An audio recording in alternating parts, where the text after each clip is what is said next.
অচলাবস্থা কাটাতে নজিরবিহীন পদক্ষেপ মুখ্যমন্ত্রী মমতা বন্দ্যোপাধ্যায়। সরাসরি অবস্থান মঞ্চে পৌঁছে গেলেন তিনি। দাবি নিয়ে একাধিক বার্তাও দিলেন তিনি। তারপরেও আন্দোলনে অনড় জুনিয়র চিকিৎসকরা। 5 দফা দাবিতে আলোচনা করতে হবে সরকারকে। এবং ইতিমধ্যে আপনাদের জানিয়ে রাখবো, তারা জিবি মিটিং কিন্তু শুরু করেছেন, অর্থাৎ সেই বৈঠক কিন্তু ইতিমধ্যে শুরু হয়েছে এবং সেই বৈঠকে এই সিদ্ধান্ত নেওয়া হবে তারা পরবর্তী কি পদক্ষেপ নেবে। এই বৈঠকে সিদ্ধান্ত নেওয়া হবে। 5 দফা দাবিতে অনড় রয়েছে জুনিয়র চিকিৎসকরা। তাদের আন্দোলন চলবে, আন্দোলনেও কিন্তু তারা অনড় রয়েছে। আজ মুখ্যমন্ত্রী মমতা বন্দ্যোপাধ্যায় ঠিক দুপুর 1টায় পৌঁছে যান সরাসরি অবস্থান মঞ্চে। একেবারে অচল অবস্থা কাটাতে নজিরবিহীন পদক্ষেপ মমতা বন্দ্যোপাধ্যায়। অভিজিৎ রয়েছে আমাদের সঙ্গে সরাসরি। অভিজিৎ, জুনিয়র চিকিৎসকরা তারা ইতিমধ্যে সে জিবি মিটিং করছেন। কি মনে হচ্ছে যে জিবি মিটিং এর পর কি সিদ্ধান্ত নেবেন তারা? কিছুটা হলেও কি নমনীয় হবেন?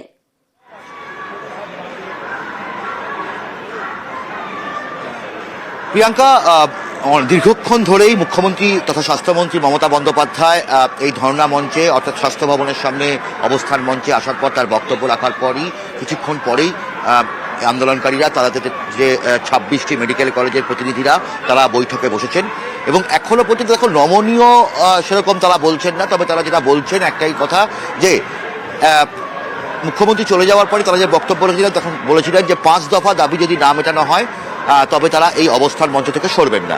তবে এখন যে জেনারেল বডি মিটিং চলছে সেই জেনারেল বডি মিটিংয়ে এক পক্ষের বক্তব্য, যখন মুখ্যমন্ত্রী স্বয়ং এই মঞ্চে এসেছেন সুতরাং তার সঙ্গে এই মুহূর্তে আলোচনার রাস্তাটা খোলা থাকুক এবং আলোচনার পরই সিদ্ধান্ত নেওয়া হোক। এটা যেমন একদল বলছেন, আরেক দল বলছেন যে মুখ্যমন্ত্রী এমন কিছু বলেননি যেখান থেকে এই অবস্থান বা কর্মবিরতি প্রত্যাহার করা যেতে পারে, এমন কোনো প্রতিশ্রুতিও তিনি দেননি। সুতরাং এই কর্মবিরতি চালানো উচিত এবং এই মূলত এই দুটি বক্তব্য নিয়ে আলোচনা চলছে।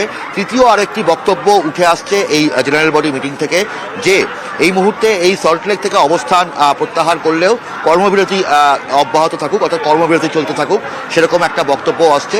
বিভিন্ন রকমের বক্তব্য নিয়েই আলোচনা চলছে।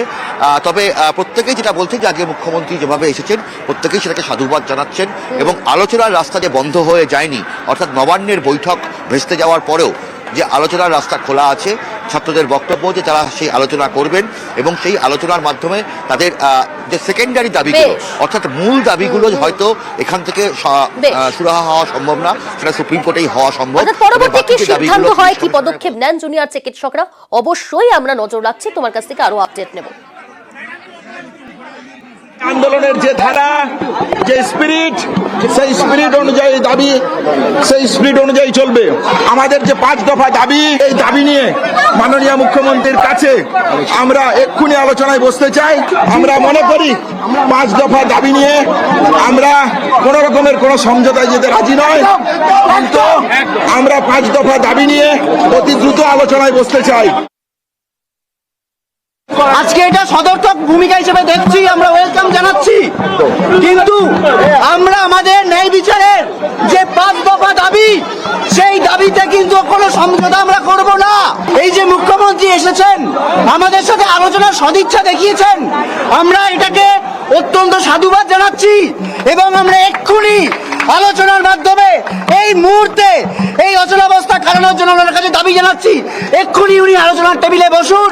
উনি এত দূর এসেছেন, আমাদের কাছে এসেছেন, স্বাস্থ্য ভবন এখানেই, আমরা স্বাস্থ্য ভবন, উনি স্বাস্থ্যমন্ত্রী, উনি এক্ষুনি আমাদের সাথে বসে আমাদের এই ন্যায় বিচারের 5টা দাবি মেনে নিন, এটা আমাদের তীব্র দাবি থাকবে। আবির রয়েছে আমাদের সঙ্গে, আমাদের অপর প্রতিনিধি। আবির, সরকার প্রথম থেকেই আন্দোলনে নমনীয় মনোভাব, নরম মনোভাব দেখিয়ে এসেছে, কিন্তু আজকের যে ঘটনা তা তো একেবারেই নজিরবিহীন পদক্ষেপ। মুখ্যমন্ত্রী সরাসরি পৌঁছে গেলেন, সাম্প্রতিক সময়ে এই উদাহরণ তো সামনে আসছে না। 12ই জানুয়ারি 2015 সাল এই ধরনের একটি চিত্র লক্ষ্য করতে পারা গিয়েছিল যাদবপুরের ক্ষেত্রে এবং তারপর আবার আজকে এই ধরনের ছবি দেখতে পাওয়া গেল।